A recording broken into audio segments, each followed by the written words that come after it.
तो भाई लोग, हाउस ऑफ द ड्रैगन के 3 एपिसोड्स आ चुके हैं और आज इस वीडियो में हम उन्हीं तीनों के बारे में बात करने वाले हैं। तो ये वीडियो एक सॉर्ट ऑफ रिव्यू और एक्सप्लेनेशन टाइप है। Hashtag spoiler warning. शुरू में ही बता देता हूँ कि ये house of the dragon series देखने के लिए गेम ऑफ थ्रोन्स देखना ज़रूरी नहीं है कोई, लेकिन देख सकते हो, काफ़ी बढ़िया सीरीज़ है सिवा सीज़न 7 और 8 के।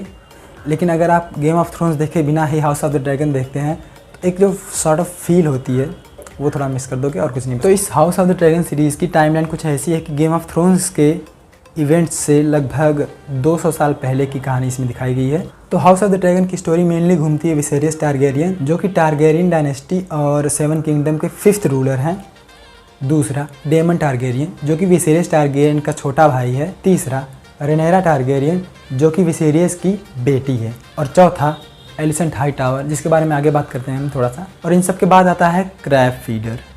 और हाँ, चलते चलते याद आया कि इस सीरीज़ का बैकग्राउंड स्कोर, बैकग्राउंड म्यूज़िक इतना लाजवाब है। जिन्होंने गेम ऑफ थ्रोन्स में म्यूज़िक दिया था वही हाउस ऑफ द ड्रैगन के कंपोज़र हैं, तो इस वजह से पूरी गेम ऑफ थ्रोन्स वाली फील आती है इसमें भी। अब यहाँ हम देखते हैं लॉर्ड कॉर्लिस वैलेरियन को, जो कि वैलेरियन हाउस के किंग हैं और विसेरियस की बहन के पति भी हैं। वो विसेरियस को एक हमले के बारे में बताते हैं जो कि स्टेपस्टोन पे हुआ है, लेकिन विसेरियस उसे नज़रअंदाज कर देते हैं। इस बात पर भी थोड़ी देर में आगे बात करते हैं अभी हम। तो इसके बाद हमें पता चलता है कि विसेरियस का कोई भी बेटा नहीं है और उसकी वाइफ प्रेग्नेंट है, जहां विसेरियस उम्मीद करता है कि उसे इस बार एक बेटा होगा और जो आगे चल के 7 किंगडम का रूलर बनेगा। और बच्चे को जन्म देते टाइम विसेरियस की वाइफ और बच्चा दोनों में से कोई नहीं बच पाता है। और ये सीन देख के गेम ऑफ थ्रोन्स के रेड वेडिंग की याद आ गई नहीं। और नोटिस करने वाली बात ये भी है कि विसेरियस के टोटल 5 बच्चे हुए थे और सब मर गए। अब मर गए या मार दिए गए, हू नोज़।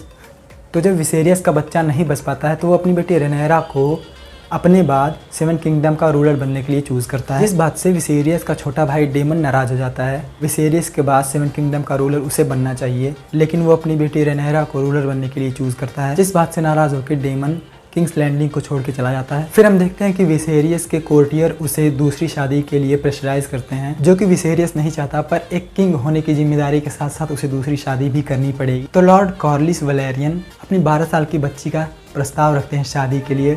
12 साल की बच्ची यार। पर किंग विसेरियस को एलिसेंट हाईटावर पसंद आ जाती हैं या पसंद कराया जाता है। एलिसेंट हाईटावर ओटो हाईटावर की बेटी हैं, जो कि किंग के हैंड हैं। तो जब विसेरियस एलिसेंट से शादी करने की बात करता है तो रेनेरा उस बात से नाराज़ हो जाती है, क्योंकि रेनेरा और एलिसेंट काफ़ी अच्छे दोस्त होते हैं। दूसरी तरफ लॉर्ड कॉर्लिस वैलेरियन नाराज़ हो जाते हैं क्योंकि विसेरियस ने उनकी 12 साल की बेटी से शादी नहीं की।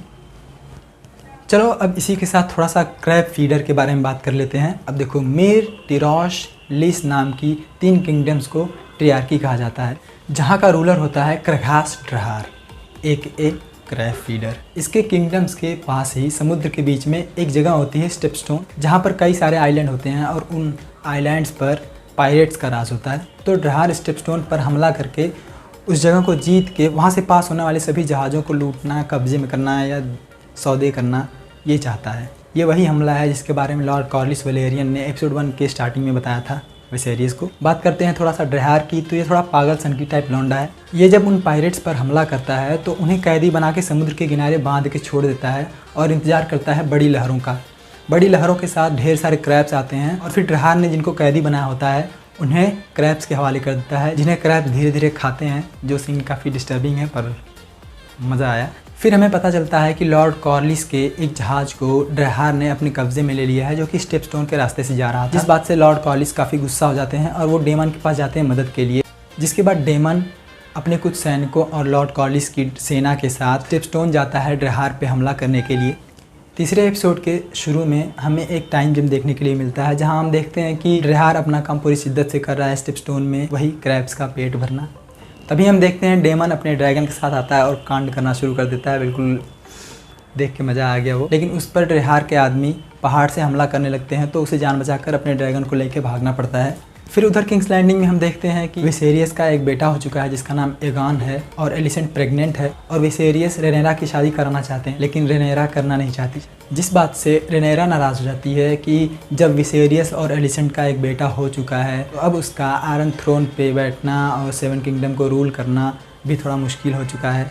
वो सोचती है कि जब विसेरियस का एक बेटा हो चुका है तो किसी को भी उसकी ज़रूरत नहीं है अब। वहीं दूसरी तरफ विसेरियस अलग परेशान है कि जब मैं राजा हूँ मेरी सबको बात सुननी चाहिए, लेकिन मेरा भाई और मेरी बेटी ही मेरी बातें नहीं सुन रहे हैं। उधर एक तरफ डेमन ने युद्ध शुरू कर दिया है और इधर एक तरफ रेनेरा शादी नहीं करना चाहती। वहीं उसने रेनेरा को 7 किंगडम का रूलर बनने के लिए भी चूज़ कर लिया है और दूसरी तरफ उसका एक बेटा भी जन्म ले चुका है।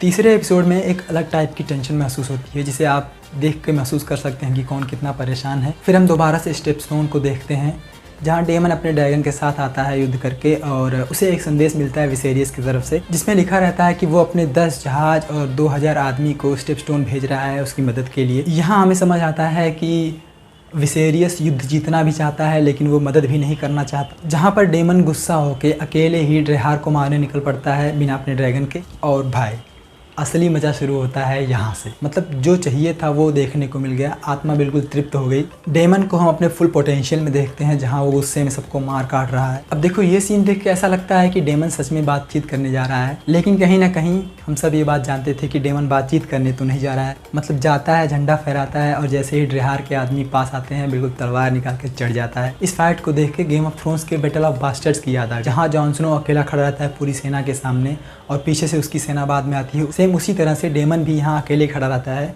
और लॉर्ड कॉलिस की सेना पीछे से बिल्कुल तड़के में आती है। मज़ा आ जाता है देख के। एपिसोड 3 का लास्ट सीन देख के डेमन के लिए बिल्कुल इसे प्यार जाग गया। अब जैसे गेम ऑफ थ्रोन्स में नाइट किंग था, उसी तरह मुझे लगा कि ड्रेहार भी कोई मेन विलन होगा जिससे इस सीज़न के लास्ट में फ़ाइट होगी या पूरी स्टोरी का मेन विलन होगा, लेकिन यहाँ तो अलग ही कांड हो गए। मतलब डेमन जाता है गुफा के अंदर और उसको चीर फाड़ के बीच से पूरा काट पीट के हाथ पकड़ के घिसड़ाते हुए लेके आता है। तो इसी के साथ एपिसोड 3 एंड हो जाता है और आगे आने वाले एपिसोड्स के लिए मैं काफ़ी ज़्यादा एक्साइटेड हूँ। तो देखो कुल मिला के हाउस ऑफ द ड्रैगन के तीनों एपिसोड्स ने मुझे काफ़ी मज़ा दिया। बहुत ज़्यादा उम्मीदें हैं कि आगे आने वाले एपिसोड्स इससे भी ज़्यादा मज़ा देंगे। तो मिलते हैं नेक्स्ट वीडियो में, तब तक के लिए बाय बाय।